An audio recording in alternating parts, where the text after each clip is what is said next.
All right, Mr. Morris, you brought this case before the court. What's going on?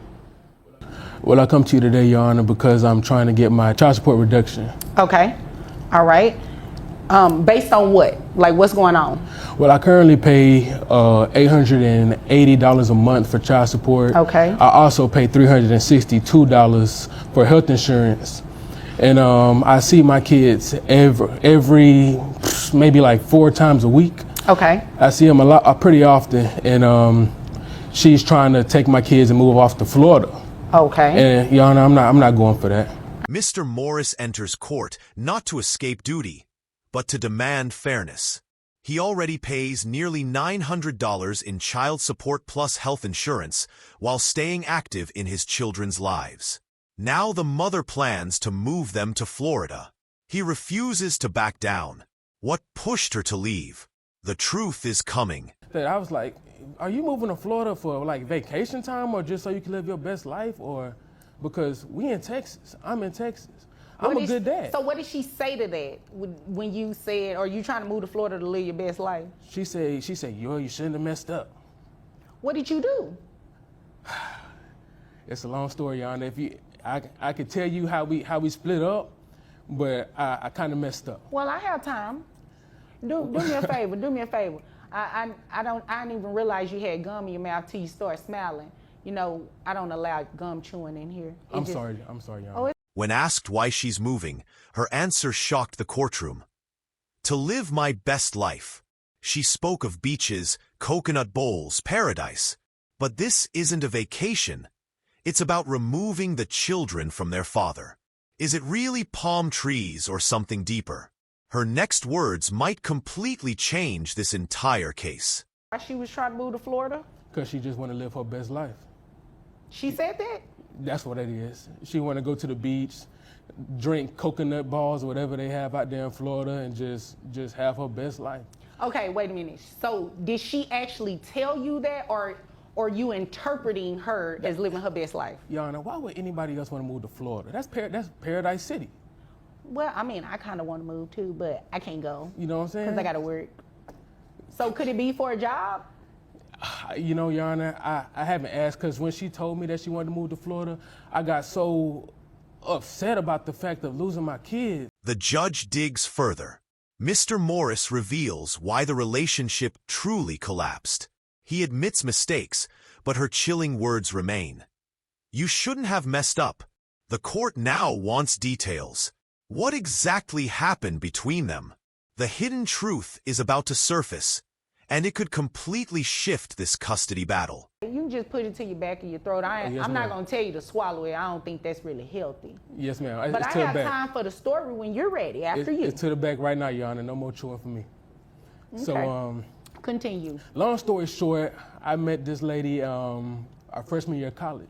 Okay. And we were in class, and she was sitting in the front, I was sitting in the back. And I saw her, and I said, man, I'm going to have to put my bid in as soon as class is over. Bid, that's what they call it these days. days. Okay. We call it put your bid in. Because, right. I'm sure there's other people that put their bid in too. So if I got the highest bid, of course, I'm a getter, you know. Oh, so you subcontracting these things. It began back in college. He saw her, wanted her, and made a bid. That's how he described love. Like a contract. She wasn't the only option. When affection becomes transactional, the deal eventually breaks. What started as attraction now turns into custody arguments, proving relationships aren't business. They're families with children. At that time I was subcontracting, you know what I'm saying? Interesting. Right. Keep going. So I saw her in the hall, and I came to her, and my bid won. And we was together for years, Your Honor. We were together for years. We have 2 kids. We have a 5-year-old and a 10-year-old. Okay. Throughout the time, and as life just went on, we just started kind of fading, Your Honor. I'm a coach. I'm a football coach at a college. Okay. And one of the cheerleading coaches kept hitting on me, and I kept rejecting her. So you put a bid on her too? She put the bid on me, Your Honor. Oh. Yeah, she put the bid on me. Together, they built years of life and 2 children. But temptation knocked. A cheerleading coach pursued him, and he gave in. He said she stopped showing interest. No dinners, no Sundays. In that silence, he strayed. One mistake, One phone call, and she walked out, taking everything and leaving him devastated. I gave in to that bid. She had a high bid. And at the time, my lady, she wasn't putting in no more bids on me. She wasn't cooking me dinner. She wasn't massaging me like she used to. She wouldn't even let me watch sports on Sundays, Your Honor, because she wanted to watch The Bachelor. So it just wasn't working. And I gave in to what was going on, and I messed up. She saw my phone. She saw that I was with her a few times, and she left me, Your Honor. Okay. She left me. That was a very colorful story. It's very interesting. I hear the word bid. I think about someone, trying to do construction on my house. He confesses she stopped trying. He gave up too. Now she's gone and possibly taking the kids with her. He says she abandoned him. She says he destroyed the family. Their marriage collapsed with a cheerleading coach, a phone call, and broken trust. But will remorse matter in deciding custody? So it's just interesting hearing you use that term referring to relationships. Okay, so you don't want her to move to Florida. No, ma'am. All right? And you want your child support reduced as a result if she does move? Or do you just want it reduced just because? I just want it reduced just because. Okay, got it. I feel like I know dudes that don't see their kids ever and they not on child support. I see my kids multiple times through the week and I'm paying $880 a month. Okay. Fair enough. I believe I have majority of what I need. Now he's asking for child support reduction, not because of her move, but because he feels unfairly burdened.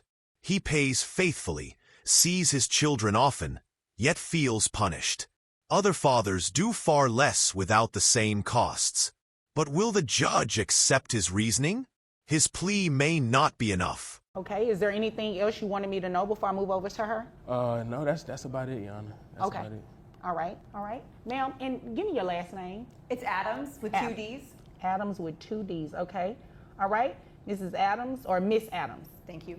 Okay, Miss Adams. So tell me about, so this story that he told, he actually, you won the bid, or he won the bid. Well, I think that tells you everything you need to know about his view of relationships is very transactional. Oh, yeah. That's the word I was looking for. That's it, transactional. Yeah. It's Okay. very much I do this and you do that, and She argues his entire view of love is transactional. When he calls relationships a bid, she sees proof he never valued her as a partner. To her, it was always about winning or losing, not caring. Now she questions whether he ever loved her, or just entered an agreement he couldn't honor. I think the fact that he didn't even bother to mention our children's names should tell you everything about our relationship. Well, he told me the ages. Yeah, well, that's great. Robert and Madison, that's with a Y. But she ain't asked for the kid. Okay, yeah, I get it. Anyway, so going back to, evidently I'm just going to Florida for a permanent vacation. I'm actually going for a job. All right. So what's that job? Robert, and I'm going to be a marine biologist. That's a So good job. when this dream come apart? Because you ain't had this dream when we met. See, exactly. Do you ever listen? She breaks down what matters most. He never even said their children's names in court. To her, that silence speaks volumes.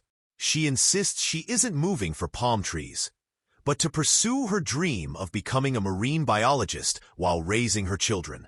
But is this dream genuine or escape? Miss Adams, Miss sorry. Adams, I need you to talk directly to me, okay? Yes, ma'am. And Mr. Morris, I've given you an opportunity to speak.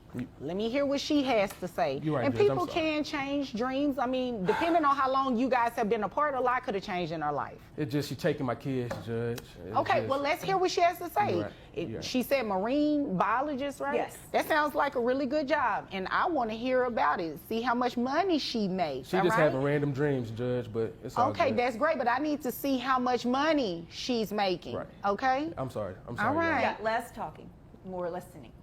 And you do the same. She claims her fight isn't revenge. It's about giving the children stability. She wants education, career, and structure, not cocktails or parties. But he dismisses it as fantasy. The courtroom grows tense. The judge listens closely. Who's really thinking about the children's future? Her ambition or his plea for fairness? All right, now, continue. Jesus. So I'm taking the kids to Florida because I have a greater job opportunity. Okay. And, you know, it's so interesting to me that he says that he sees the kids 4 times a week. I guess he's talking about maybe a FaceTime call or seeing them on his phone screen, because I certainly don't see him picking up the kids and taking them to the doctor and cleaning up vomit in the middle of the night. So it's great that he thinks that that he's paying for the right to see that there are people who don't pay child support and who see their kids a whole lot, Judge. That tells you everything you need to know about the transactional nature of relationship to Mr. Morris. So, look, the fact of the matter is, I guess he doesn't realize that his children are going to need to eat, whether they live in Texas or they live in Florida. And That's true. And they're going to need new tennis shoes and new clothes. And I guess he just thinks that money goes on trees, or that kids just eat for free. It's not how it works. This isn't TGI Fridays. She argues his mindset says everything.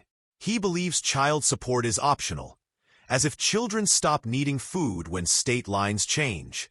But kids need clothing, doctors, and daily care regardless of location.